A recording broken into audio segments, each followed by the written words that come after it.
నమస్కారం అండి, grand kitchen స్వాగతం. ఈ రోజు మనం అమ్మమ్మ గారి చేతి వంట సర్వపిండి చేసుకున్నాం. సర్వపిండికి బియ్యం పిండి కావాలి. బియ్యం మన గిన్నెలో పట్టించుకోవచ్చు, ఇంట్లో వేసుకోవచ్చు. నేను 3 గిన్నెలో పట్టించిన 3 గ్లాసుల బియ్యం పిండి తీసుకున్నాను. దీంట్లో మనం కొద్దిగా శనగపప్పు నానబెట్టుకొని వేసుకోవాలి. అది అరగంట ముందే నానబెట్టుకోవాలి. అరగంట ముందే నానబెట్టుకోవాలి. ఇలా నానబెట్టిన శనగపప్పు వేసుకొని తర్వాత ఉల్లిపాయలు కట్ చేసుకొని ఉల్లిగడ్డలు వేసుకోవాలి. ఇలా ఉల్లిగడ్డలు వేసుకోవాలి.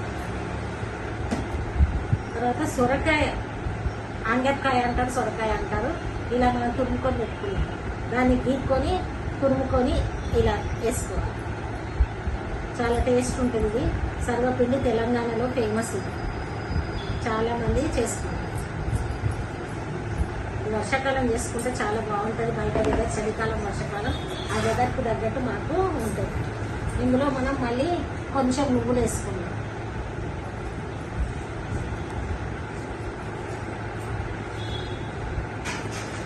కొద్దిగా నువ్వులు వేసుకున్నాము. కొన్ని నువ్వులు వేసుకున్నాం. తర్వాత జీలకర్ర వేసుకున్నాం.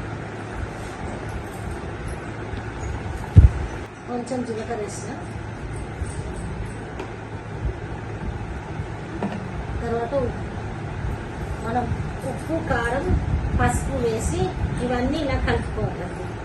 బాగా కలుపుకొని దీంట్లో మనం ఒక కడాయిలో కానీ ఒక మూకుడులో కానీ దేంట్లోనైనా ఒక దొడ్డుగా ఉన్న గిన్నెలో వేయాలి.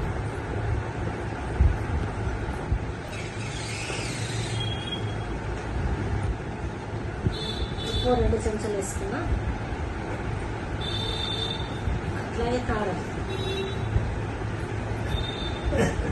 ఒక 2 చెంచాలు వేసుకున్నా.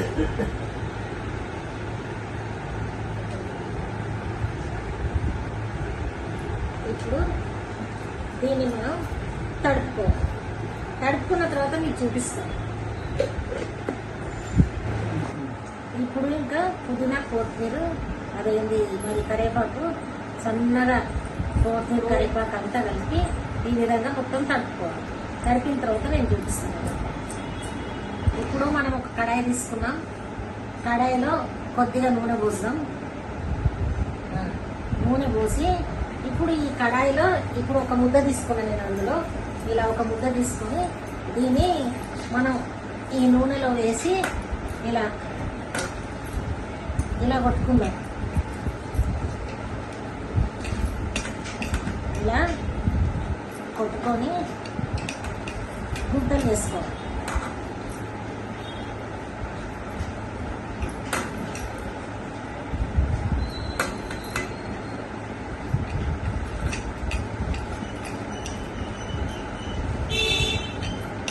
ఇలా కొట్టుకొని మనం స్టవ్ మీద పెట్టుకోవాలి. ఇలా మొత్తం కడాయికి దొడ్డు కడాయి కావాలి. ఇలా ఒత్తుకొని పెట్టాలి.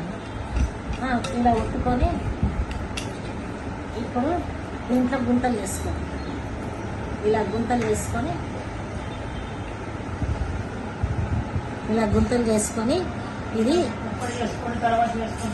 ఇది నూనె వేసుకొని గుంటలు చేసుకొని ఇప్పుడు ఈ గుంటలది మొత్తం మనం ఇలా చేసుకొని దీన్ని స్టవ్ మీద పెట్టుకొని కాల్చుకోవాలి. ఇప్పుడు మనం స్టవ్ మీద పెట్టినాక మీకు చూపిస్తాం. ఇప్పుడు మనం కడాయి ఒత్తుకొని స్టవ్ అంటూ పెట్టి ఈ స్టవ్ మీద పెట్టుకున్నాం. ఇది సిమ్లో పెట్టాలి. సిమ్లో పెట్టి కొద్దిసేపు కాలాలి. కాలిన తర్వాత మనం చూద్దాం. దీని మీద ఒక మూత కూడా పెడదాం. ఈ కడాయిలో ఉన్న సర్వపిండి కాలింది, తీద్దాం. ఇప్పుడు దీనికి ఇలా మలుపుదాం. ఇంకా మలపాల్సిన అవసరం లేదు కానీ మలుపుకోవాలి. మనం కారం వేసుకున్నాం. కొంతమంది పచ్చిమిర్చి ఇష్టం, పచ్చిమిర్చి కూడా వేసుకోవచ్చు. ఇలా కాలింది చూడండి. ఇది ఇప్పుడు మీకు నచ్చితే లైక్ చేయండి, సబ్స్క్రైబ్ చేయండి, షేర్ చేయండి.